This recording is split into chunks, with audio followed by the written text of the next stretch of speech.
सभी लोग दर्शन करेंगे हाथ उठा करके। वासुदेवाय नमः। ओम नमो भगवते वासुदेवाय नमः। ओम नमो भगवते वासुदेवाय नमः। ओम नमो भगवते वासुदेवाय नमः। वासुदेवाय नमो नंदनाय नमो। वासुदेवाय नमो नंदनाय नमो। ओम नमो भगवते वासुदेवाय नमः। ओम नमो भगवते वासुदेवाय। देखो परमात्मा के नाम लेने से या कीर्तन करने से संकोच नहीं करना। ये द्वादश अक्षर है किसके? ओम नमो भगवते वासुदेवाय नमः। अगर आप इसका जाप करोगे, कीर्तन करोगे तो आपको बड़ा फल, बड़ा पुण्य आपको लगेगा। तो अगर जीवन को सार्थक बनाना है तो भगवान का कीर्तन करना पड़ेगा। ओम नमो भगवते वासुदेव। ओ भगवते वासुदेवाय नमः। ओम नमो भगवते वासुदेवाय नमः। नमो भगवते वासुदेवाय नमः। ओम नमो भगवते वासुदेवाय नमः। ओम नमो भगवते वासुदेवाय नमः। वासुदेवाय नमो नंदनाय नमो। वासुदेवाय नमो नंदनाय नमो। ओम नमो भगवते वासुदेवाय नमः। ओम नमो भगवते वासुदेवाय नमः।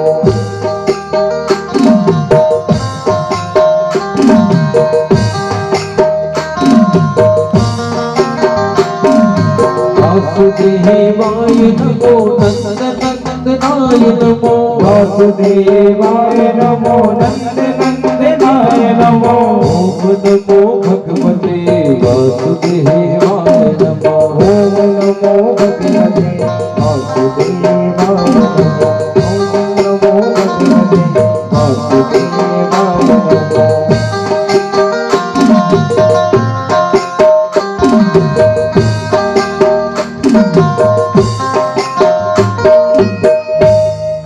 बोली बांके बिहारी लाल की जय हो। श्रीमद् भागवत महापुराण की जय हो। भक्तोर भगवान की जय हो। अश्वत्थामा ने जब ब्रह्मास्त्र चलाया और ब्रह्मास्त्र को देख करके अर्जुन कहने लगा कि केशव क्या करें, कैसे बचाएं, क्योंकि ब्रह्मास्त्र की काट नहीं है ना। अगर सामने वाले ने ब्रह्मास्त्र चला दिया तो उसकी कोई काट नहीं कर सकता। तो ठाकुर जी ने क्या कहा कि अगर ब्रह्मास्त्र उन्होंने चलाया है तो तुम भी इधर से ब्रह्मास्त्र चला दो। तो ब्रह्मास्त्र ठाकुर जी ने अर्जुन को उपदेश दिया कि तुम भी ब्रह्मास्त्र चला दो इधर से। और अश्वत्थामा का ब्रह्मास्त्र आ रहा था, दोनों आपस में टकराए और वही शांत हो गए। तो कहने का मतलब ये कि कभी विष की औषधि विष होता है, कांटे को कांटे से निकाला जाता है ना। तो कभी विष की औषधि विष होता है। और जैसे ही ब्रह्मास्त्र टकराया और शांत हुआ और अर्जुन ने रथ के नीचे कूद करके अश्वत्थामा को पकड़ा और अश्वत्थामा को पकड़ के जहां द्रौपदी विलाप कर रही है वहां भरी सभा के अंदर अश्वत्थामा को पकड़ के लेकर आए। और सभी पांडव सभी खड़े हुए हैं, द्रौपदी सभी वहां पर द्रौपदी जोर जोर से विलाप कर रही है कि सोते हुए पुत्रों को मारना तो बड़ा पाप है। अगर कोई सोया हुआ है, अगर उसे आप मारोगे तो तो पाप लगेगा क्या लगेगा? है हिंदू धर्म में तो अगर चींटी को मारते हो तो भी पाप लगता है। और जिसके 5 पुत्र मरे हो उस माँ की दशा क्या होगी? आप विचार करो। जिसके 5 पुत्र मरे हैं उसके मन के अंदर कितना दुख होगा। अपने अगर एक बालक है, अगर उसे कुछ हो जाए तो माँ रो रो के बुरा हाल कर लेती है। और वो तो अबोध बालक जो रात्रि में सो रहे थे, वो सोते हुए को मार दिया। द्रौपदी रुदन कर रही है कि क्यों मेरे बालकों को सोते हुए मार दिया अश्वत्थामा ने। क्या बिगाड़ा था मेरे इन पुत्रों ने जो उसने सोते हुए को मार दिया। अब दुर्योधन अश्वत्थामा को पकड़ के लाया गया सभा के अंदर, और सभा के अंदर अर्जुन कहने लगा कि बताओ द्रौपदी क्या किया जाए, इसका किससे मारा जाए इसे।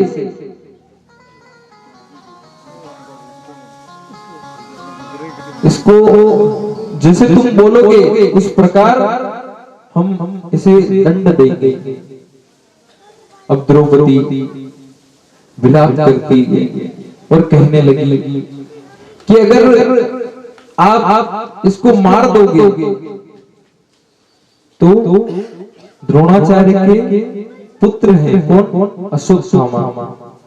तो उनकी जो अश्वत्थामा की माँ है उनकी क्या दशा होगी? एक माँ की ममता एक माँ ही समझ सकती है ना? एक माँ की ममता एक माँ ही समझ सकती है। तो हमेशा माँ क्या होती है? करुणा निदान होती है, वो शरणागत वत्सल होती है। माँ को जल्दी दया आती है अपने पुत्र पे। अपना पुत्र अगर समय से घर नहीं आता तो माँ चिंता करती है, बार बार फोन लगाती है, पूछती है कहाँ आ गया, क्या कर रहा है। ये कौन कहती है? माँ। घर में सब खाने वाले हो और मुझे भूख नहीं है, ये कहने वाली कौन है? माँ। क्योंकि माँ स्वयं भूखी रह जाती है पर अपने बालक को कभी भूखा नहीं रखती है ना। कि पुत्र को कपूत सुने हैं पर माता सुनी को माता। पुत्र चाहे कपुत्र निकल जाए पर माँ कभी कुमाता नहीं होती। द्रौपदी कहने लगी कि महाराज अगर आप इसको मार दोगे तो इनकी माँ का क्या हाल होगा? इसकी माँ को कितना दुख होगा? तो क्या किया जाए? अब देखो द्रौपदी के 5 पुत्र मरे हैं, फिर भी वो माँ क्या कह रही है कि छोड़ दो इसे, मत मारो, क्योंकि मेरे पुत्र मरे हैं तो मुझे कितना दुख हो रहा है, मेरे कितना दर्द हो रहा है। वही दुख किसको होगा? अश्वत्थामा की माँ को। आप मारिए मत, इनको छोड़ दीजिए। कि छोड़ किसे छोड़ना तो नहीं। अब युधिष्ठिर से कहा कि इसे क्या किया जाए? तो युधिष्ठिर जी पांचों पांडव कहने लगे कि हमारे गोविंद हैं, अगर गोविंद जो कह दे वो कर लो। अब ठाकुर जी अर्जुन ठाकुर जी के चरणों में वंदन करते हैं और कहते हैं कि गोविंद आप हमारा मार्गदर्शन कीजिए, क्या किया जाए? तो ठाकुर जी कहते हैं ब्रह्म बंधुर्व हतव्य। ब्राह्मण है इसलिए इसको मारना भी नहीं चाहिए, और बाल हत्यारा है इसलिए इसको छोड़ना भी नहीं चाहिए। मारना भी नहीं है और छोड़ना भी नहीं है। तो अब भीमसेन सब ठाकुर जी की तरफ देखने लगे कि गोविंद कि हाँ, कभी कभी भीमसेन और ठाकुर जी के बीच में चर्चा होती रहती थी। तो भीमसेन कहने लगा भगवान आप जैसे न्यायाधीश दो चार और हो जाए तो हो जाए कल्याण। कि क्यों क्या आप कह रहे हो मारना भी नहीं है छोड़ना भी नहीं है। पर अर्जुन समझ गया, क्योंकि अर्जुन को भगवान ने गीता का उपदेश दिया और अर्जुन हमेशा ठाकुर जी के कहे अनुसार चलता था। उनकी आज्ञा के बिना कोई भी कार्य नहीं करता था। अर्जुन पांचों पांडव बिना ठाकुर जी की आज्ञा के कोई काम नहीं करते थे। इसीलिए तो महाभारत के अंदर कौरव हारे और पांडव जीते। क्यों जीते? एक तो धर्म के लिए युद्ध, एक तो धर्म के लिए होता है, एक अधर्म के लिए।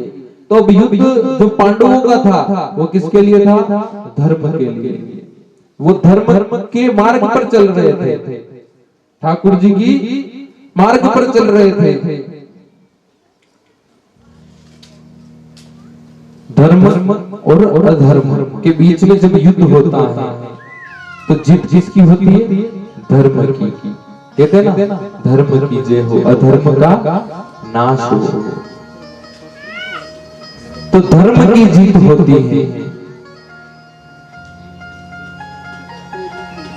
इधर जब अर्जुन को वो परमात्मा ने ये कहा कि मारना भी नहीं छोड़ना भी नहीं, तो क्या किया जाए?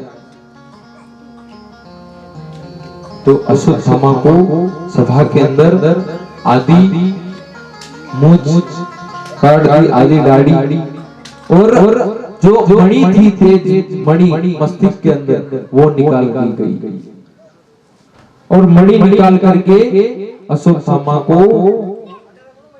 उस सभा से बाहर निकाल दिया गया। क्योंकि अगर ब्राह्मण है और उसकी मेन जो क्या है आदि सिर आधा दाढ़ी और मणि निकाल दी गई, तो इससे बड़ी बेइज्जती उनके लिए कुछ नहीं होगी।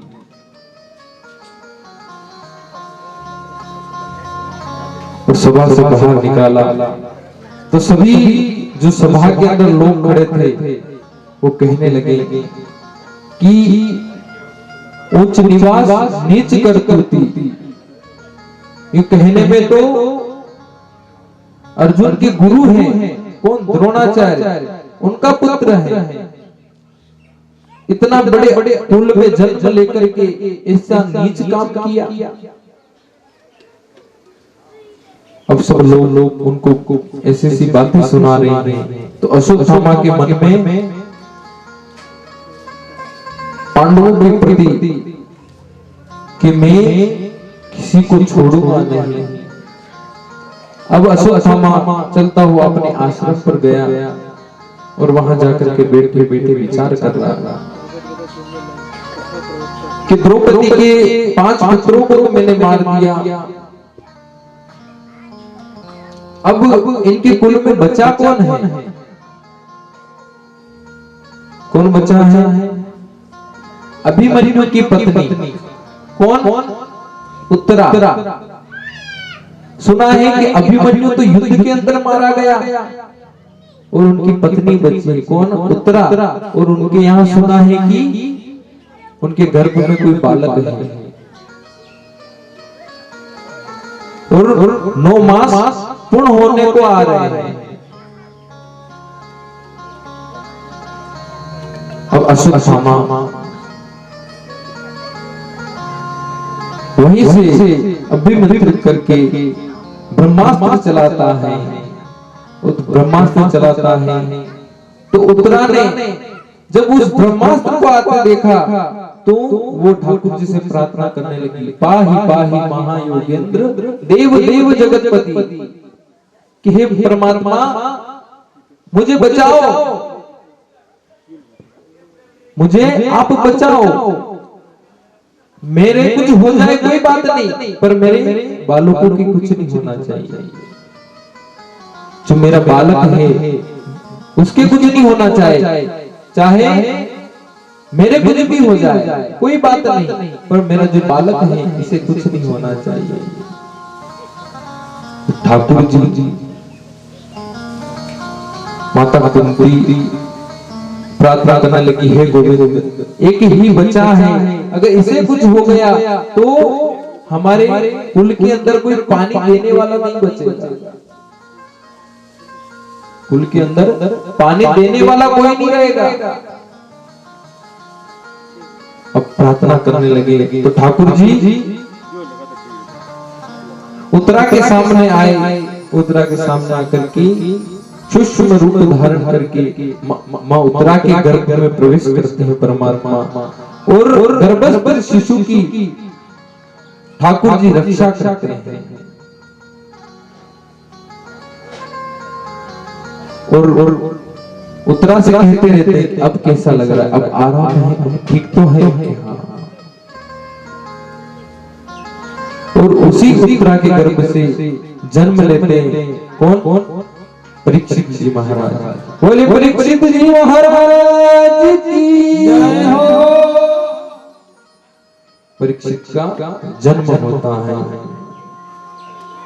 परीक्षित जी महाराज का जन्म हुआ और इधर ठाकुर जी ने जो रक्षा करी तो माता कुंती ने देखा कि मेरे गर्भस्थ शिशु की रक्षा करने वाले मेरे गोविंद हैं, मेरे ठाकुर हैं। तो वो ठाकुर जी से बार बार प्रार्थना करने लगे, हे गोविंद आपकी कृपा हमारे परिवार के ऊपर ऐसी बनी रहे कि जहां आपका नाम पुकारू गोविंद आप दौड़े चले आओ। अपना भी क्या होना चाहिए कि जहां अपन परमात्मा को बुलाए वहां परमात्मा आ जाए, ऐसा भाव अपना बनना चाहिए।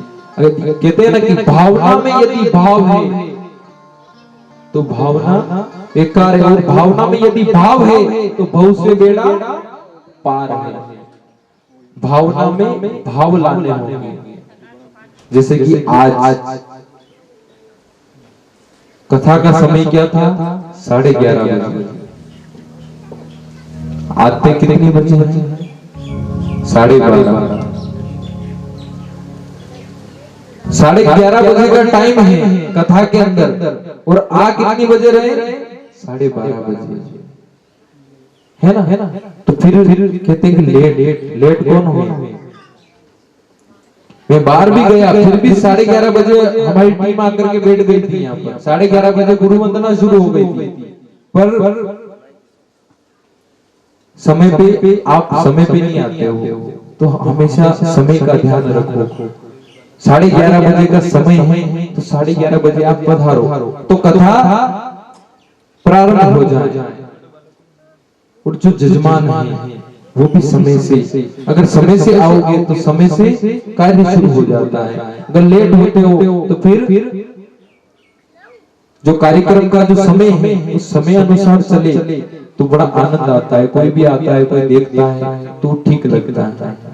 यहाँ की जो अपन बैठते हैं पांडाल, व्यासपीठ, यहाँ की सफाई ऐसा कोई यो नहीं है।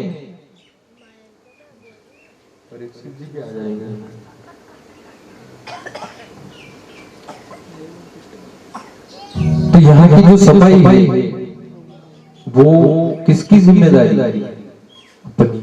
स्वयं की, है ना? यहाँ पर किस लिए आए हैं?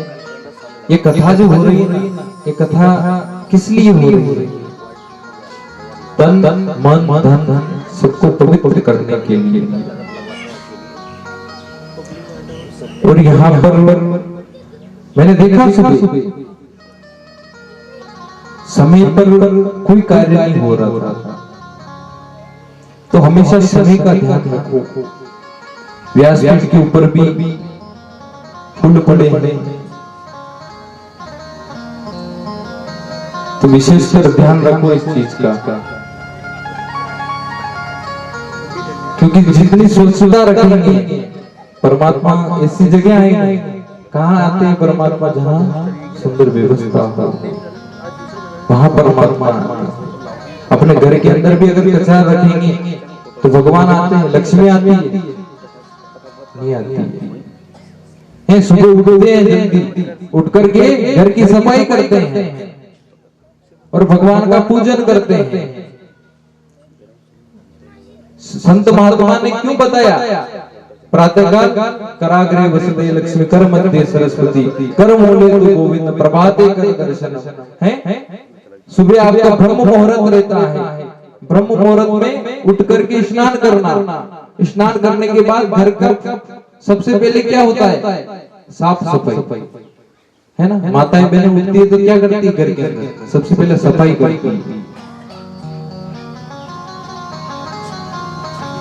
ये जिम्मेदारी किसकी है? हम सबकी है जो यहाँ रह रहे हैं।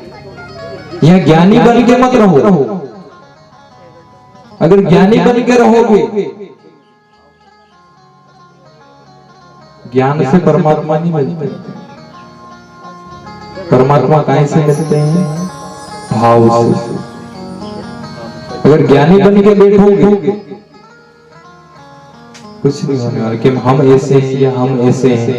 आप हो ठीक हो पर इसके सामने कुछ नहीं हो। आप कुछ भी हो पर मेरे गोविंद के सामने, ठाकुर के सामने आप कुछ नहीं हो।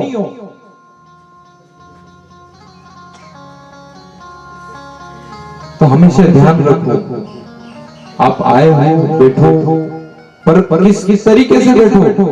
आप ज्ञानी बन के मत। यहाँ बैठना है तो आप भाव को लेकर के बैठो। क्योंकि भावना में यदि भावना हो तो भावना बेकार है। भावना में यदि भाव है तो बहुत से बेड़ा पार है। अपन को भाव लाना है। ज्ञानी बन के तो बहुत आए, इस कथा के अंदर बहुत सारे वर्णन है। बहुत ज्ञानी बन के आए, कुछ नहीं मिला, न मिलेगा।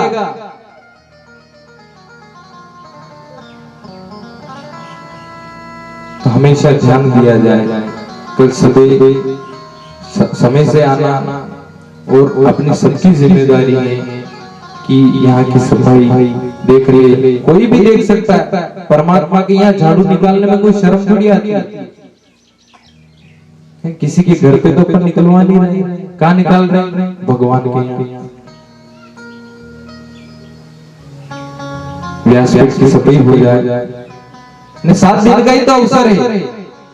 उसके बाद कौन पूछेगा आपको? कौन क्या कहेगा? सब अपने अपने घर चले जाएंगे। तो हमेशा ध्यान रखो कि ऐसी कोई चीजें मत करो जिससे दुख हो।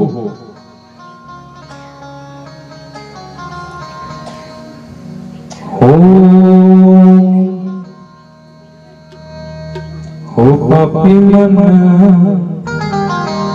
ये कर ले भजन, बाद में प्यारे बचताएगा। ये मन क्या है? पापी। ये परमात्मा की तरफ नहीं जाता, ये दुनिया की तरफ जाता है कि हम ये है, हम वो है। होंगे आप कहाँ के? आपके घर के, यहाँ नहीं हो। हो पापी मन कर ले भजन, हो पापी मन कर ले भजन, बाद में प्यारे बचताएगा। जब पिंजरे से पंछी निकल जाए, और पिंजरे से पंछी निकल जाएगा।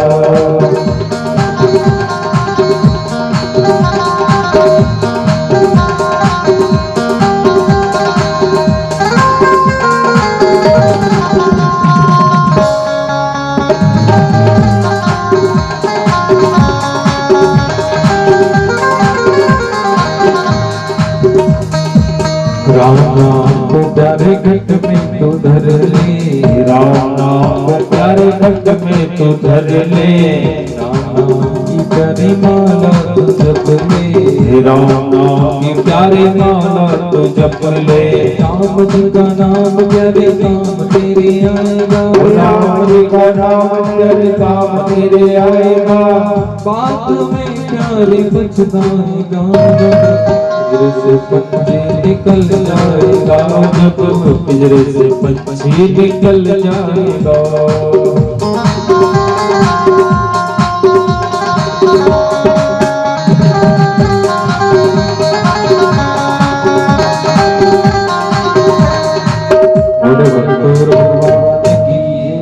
श्रीमद्भागवत महापुराण की जय हो।